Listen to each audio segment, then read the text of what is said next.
Sim, eu sou o professor Bairros e no tutorial de hoje nós vamos ver impedância de entrada dos circuitos amplificadores. O pessoal tem me perguntado como calcular a impedância de entrada dos circuitos amplificadores de pequeno sinal. É isso que eu vou mostrar nesse tutorial. Vamos lá? Nada melhor do que mostrar usando um exemplo. O circuito da figura é um amplificador de pequeno sinal, um pré-amplificador. Se você acompanha o canal do professor Bairros, já sabe o que fazer para analisar o circuito amplificador de pequenos sinais. Isso mesmo, desenhar o circuito equivalente para pequenos sinais, como o da figura. Se você tem dificuldade em entender esse modelo, dê uma olhada no tutorial na descrição desse vídeo. A impedância de entrada é a impedância vista para a base do transistor amplificador, o circuito depois do capacitor de acoplamento. Determinar a impedância de entrada é determinar a resistência equivalente do circuito indicado. Pensando assim, fica fácil determinar essa resistência. É simplesmente o paralelo da resistência de base e da resistência interna do transistor, que também é chamada de resistência π. A resistência de base é conhecida, é igual a 200 kΩ. O beta também é conhecido, é igual a 100. Mas a resistência interna não é conhecida, então precisamos calcular. Essa resistência é igual a 26 mV dividido pela corrente de emissor. Isso é uma característica do transistor. Então, vamos voltar ao circuito em corrente contínua para determinar a corrente de emissor. Como esse é um transistor de alto ganho, podemos considerar a corrente de coletor igual à corrente de emissor. Então, vamos começar calculando a corrente de base, que é igual a tensão VCC menos 0,7 V de VBE dividido por 200 kΩ.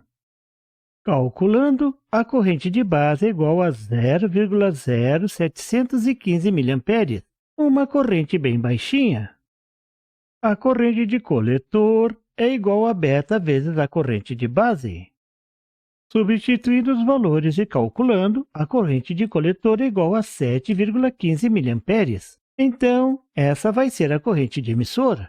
Estamos prontos para calcular a resistência interna do transistor. Então, vamos calcular a resistência interna do transistor. É só substituir os valores na equação lá de cima. Substituindo os valores e calculando, a resistência interna é igual a 3,64 Ω. Então, é só voltar para o circuito equivalente para pequenos sinais e colocar o valor da resistência interna do transistor no circuito. Multiplicando pelo beta igual a 100, a resistência π fica igual a 364 Ω.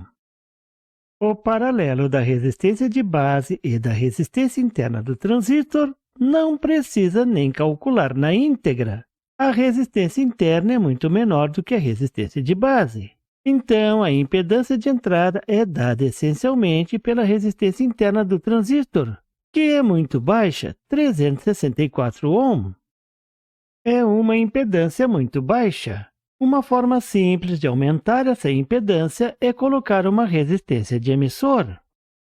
Veja o modelo para pequenos sinais, agora com a resistência de emissor.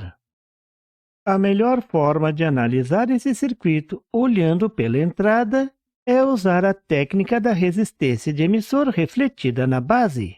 Essa resistência é refletida multiplicando seu valor por beta.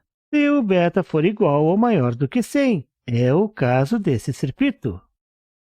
Calculando, resulta uma resistência de 20 kΩ.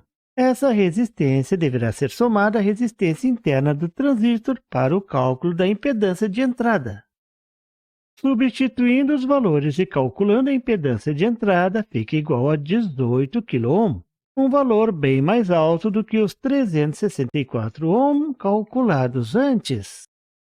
Pronto! Você viu como calcular a impedância de entrada de um circuito amplificador de pequenos sinais, um pré-amplificador.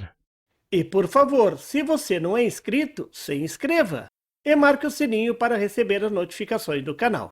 E não esqueça de deixar aquele like e compartilhar para dar uma força ao canal do professor Bairros. E não tem site? Tem sim! É www.bairrospd.com.